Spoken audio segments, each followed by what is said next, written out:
The laughter hit harder than the spit.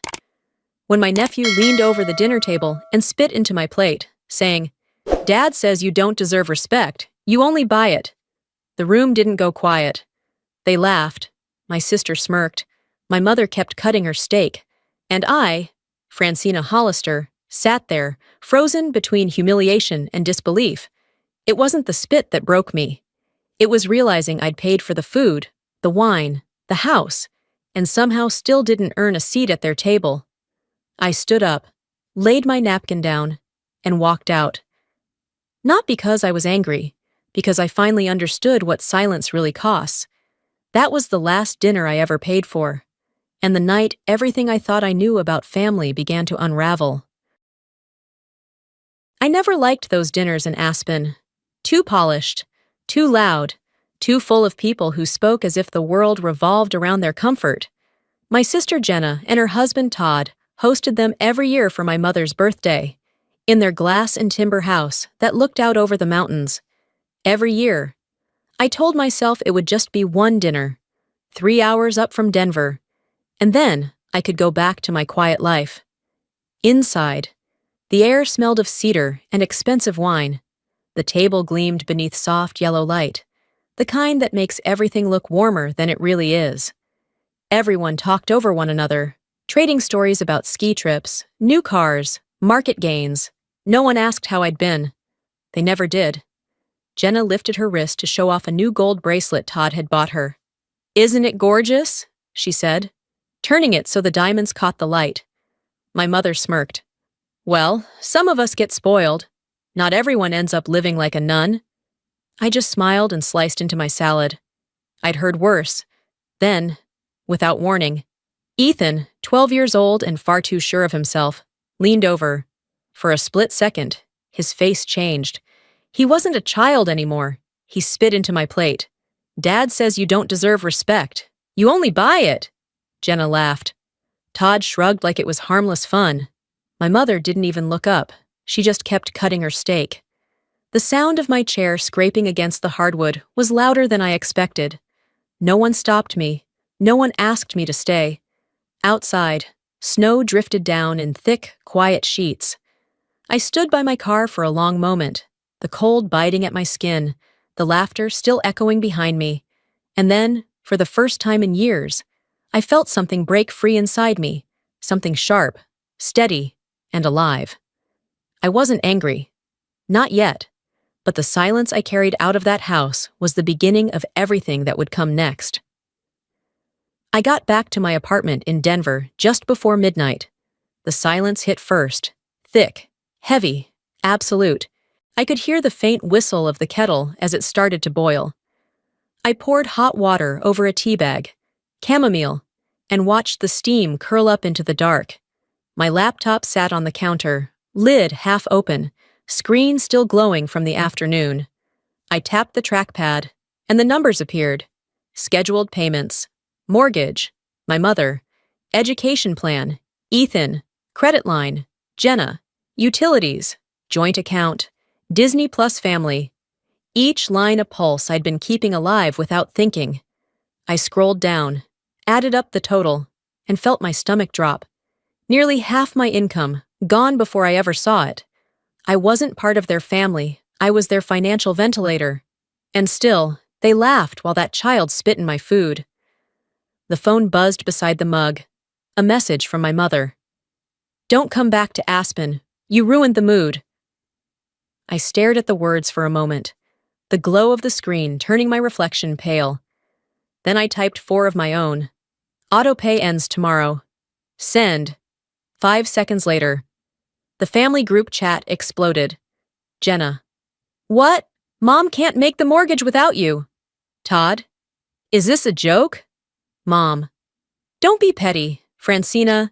50 years old and still selfish." I didn't reply. I sipped my tea and watched the steam rise like a small white flag I had no intention of waving. For the first time in years, I felt in control, over something as small as a click. The next morning, an email arrived from the bank. "Your request to cancel automatic payments has been confirmed."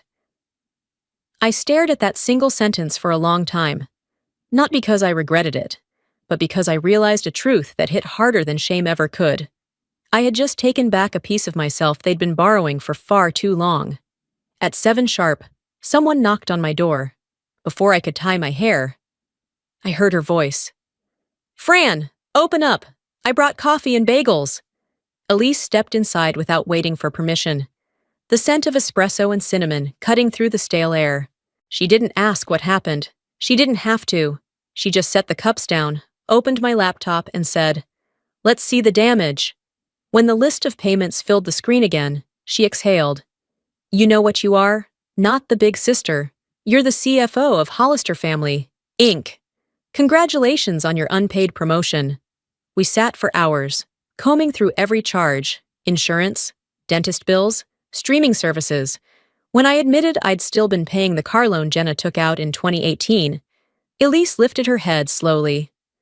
"Fran, why do you think helping them is the same as keeping them?" I didn't answer. Maybe because if I stopped helping, they'd vanish completely. Maybe because I thought love had to be earned with receipts. Elise leaned back, her tone softening. "My sister did the same thing," she said. "Used me like a safety net. When I finally stopped, they called me a traitor. 3 years later, they came back to apologize, because no one else would pay their bills." She reached over, typed something in the last line of my spreadsheet, and turned the screen toward me. "All ties severed. Verified by Elise W." The words sat there, black and final. I looked at them for a moment, then felt the corner of my mouth lift. Not a laugh, not quite relief, just the quiet recognition of what freedom feels like in its first breath. For the first time, my kindness wasn't an obligation, it was a choice, and I had finally chosen myself. It was a Tuesday when the email arrived, notice of refinancing confirmation. I hadn't applied for anything, yet there it was. Borrower, Francina Hollister, my signature, copied and blurred, sat at the bottom. For a moment, I couldn't breathe. Frederick Lorne, my late father's lawyer, confirmed it. "They used an old scan of your signature. Your mother co-signed, Todd filed the paperwork. They'd refinanced the family home, $120,000, using my name. If you don't act," he warned, "you'll owe it." "Not this time," I said. That night, I found a letter from my father. "If they ever use your kindness to trap you, remember, your signature isn't a promise. It's a chain you can break." The next day, the bank called back. The voice confirmation matched your mother's. She'd pretended to be me. Jenna texted, "Don't make this a big deal. Mom's old." "No," I replied, "but she'll stop." I poured tea and watched the steam fade. Truth didn't need to scream. It only needed to be written down. A week later, a friend sent me a link. "Help Ethan heal from a tough year." My nephew's smiling face. The story claimed I'd cut off the family. The donations went straight to Todd's account. "They're not helping Ethan," Elise said. "They're paying for themselves." Mom texted, "Don't make noise. She's desperate." "No," I wrote back. "I was, when I still believed you'd protect me." Elise found another surprise. A credit card under my name, Todd's, for a boat. She deleted it with one click. That night, I read a comment online. "People like you don't deserve family." And for once, I agreed. Because losing them wasn't loss. It was the first clear breath of freedom. 3 weeks after the GoFundMe scandal, my phone rang while I was at my lawyer's office. The name on the screen made my stomach tighten. Jenna. I almost ignored it, but my hand froze halfway. After 3 rings, I answered. "Fran," her voice trembled. "Ethan needs heart surgery. Our insurance got canceled. The hospital needs a deposit to hold the date." I said nothing, listening to her quick, shaky breaths. "Can you help this once? Please, I swear I'll pay you back. It's for Ethan, not me." Snow drifted outside the window, pale against the glass. "I'll pay 47%, I said. "What? Why 47? "Because that's enough. I'll pay it directly to the hospital, no one else." The silence stretched thin between us. That night, I called the hospital myself. The billing officer confirmed it. Their insurance was still active. My payment would only cover a minor supplemental fee. If I don't pay, I asked, does anyone die? No, she said softly. The procedure would just be delayed. Then process 47%, I said. And send me the receipt. 2 days later, my mother called. I heard you helped Ethan, she said quietly. Thank you. Maybe I was wrong about some things. It was the first thank you I'd ever heard from her. I didn't answer. I just nodded, though she couldn't see it. That night, Todd texted, Did you know Jenna pawned her wedding ring to pay the rest? No, I replied. And I don't need to. I turned off the phone, poured tea, and watched the steam rise and fade. My life felt the same, cooling, but finally clear. Elise messaged later, 47%. That's exactly what you paid on your mother's mortgage that first year. Maybe the universe likes symmetry, I wrote back. That was the night I realized kindness could survive, as long as it had boundaries. A week later, my mother invited me to dinner. The message was short. Just us, no drama. I hesitated until Elise said, Go. Not for them, for you. You need to know you're not afraid anymore. When I arrived, the house felt hollow. No TV, no laughter. On the table sat meatloaf, green beans, and a golden apple pie. My mother stood at the counter, her hand wrapped in a blood-stained bandage. I broke a glass, she said softly. I helped her clean the counter, washed her hand, replaced the gauze. It was strange, tending to the same person who'd once left me bleeding inside. Over dinner, she looked at me. I thought you were strong, she said. That's why I gave you everything. I thought you could handle it. You were wrong, I said quietly. I just got good at staying silent. When she poured the wine, I noticed a folder on the table, property sale documents with my name as co-owner. You're selling the house? She didn't answer. You'll sign it back to me, I said evenly. If not, Frederick will handle it. You don't trust your own mother? I trust the law. I learned that from you. There was no anger, just truth. Halfway through dinner, she asked, Are you happy? The question caught me off guard. I'm learning how to be. Her eyes glistened. I wish I could learn too. As I stood to leave, she reached for my hand. I dreamed of your father last night, she whispered. He said it's time to give his daughter back to herself. I paused. And will you? I've started, she said. I stepped into the cold night air. For the first time, the chill didn't bite. The war was over, not with victory or defeat, but with one honest sentence. I walked away from the house that had once made me small, carrying the only thing no one could ever take again, my peace. One early spring morning. The phone rang as I was making coffee. Elise's voice was tight. Fran, it's happening. Todd's under investigation. Someone sent the tax office proof of the GoFundMe fraud. I knew exactly who that someone was, but said nothing. He used the donations, she continued, to pay off the refinance he and your mother filed under your name. I closed my eyes. The circle had completed itself. The truth didn't need my hands. It spoke on its own. By afternoon, Jenna stood at my door, barefaced, coat wrinkled, holding a small box and an envelope. I sold my wedding ring, she said. I'm done pretending everything's fine. Inside the envelope was a modest check. It's not enough for what you've done for us, she whispered, but it's a start. Thank you, I said. I don't want forgiveness, she replied. Just peace. That evening, a package arrived, my mother's handwriting shaky and frail. You didn't deserve what we did. The letter read, I've sold the house and returned the ownership to you. Your father once said, when you stop carrying us, we'll learn to stand.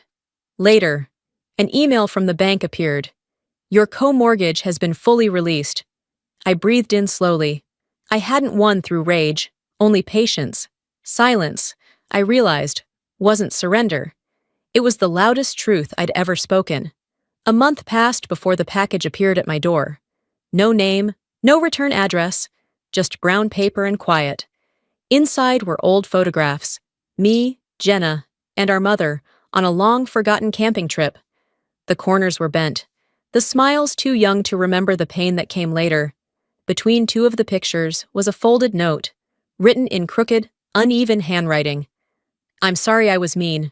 You're the only grown-up who ever did the right thing." I stared at the words for a long time. Ethan's penmanship wobbled, letters uneven and pressed too hard into the paper. The same child who had once spit in my plate now offered an apology, one no one had told him to write. My throat tightened, not from anger or relief, but from the strange ache of something real returning after years of noise. That afternoon, Elise stopped by. She read the note, smiled softly, and said, "You don't have to win, Fran. You just have to stop losing to yourself."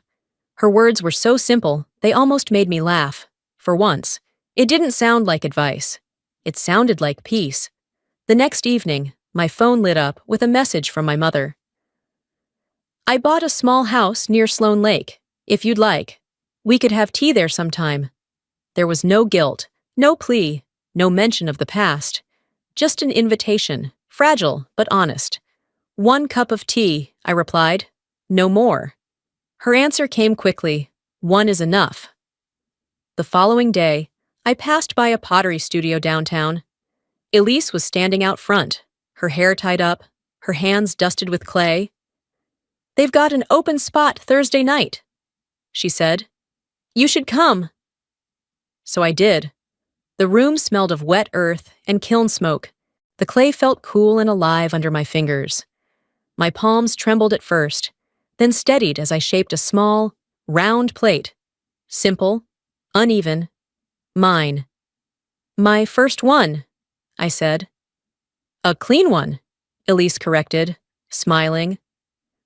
I looked at the plate, at the faint ridges where my fingers had pressed too hard. It wasn't perfect, but it was new, untouched, entirely my own.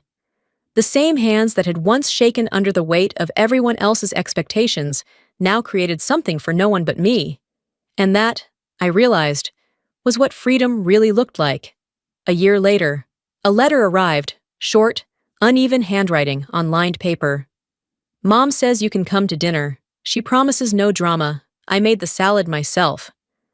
I read it 3 times. Salad. Of all things, salad. I laughed quietly to myself. Maybe fate had a sense of humor after all. That evening, I went. The kitchen wasn't grand anymore. No chandeliers, no polished oak table. Just warm yellow light and the scent of fresh herbs.